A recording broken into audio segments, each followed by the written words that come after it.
Me deu cigarro. Calma, calma, polícia agora. Eles tinham acabado de agir. Eles tinham acabado de agir aqui com a vítima lá na frente do ponto. Vocês estão vendo aí, né? Calma.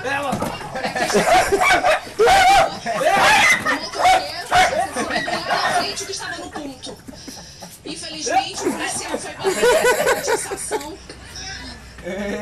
Dirigindo. A gente vai correr pra mostrar. Aí o outro motoqueiro que foi esse ponto aí. Vem.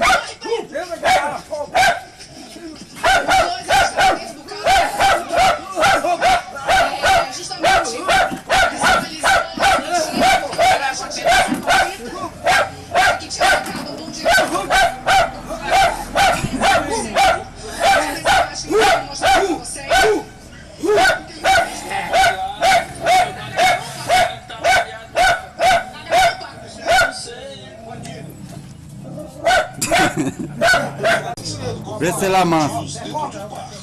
O crime foi em São Paulo.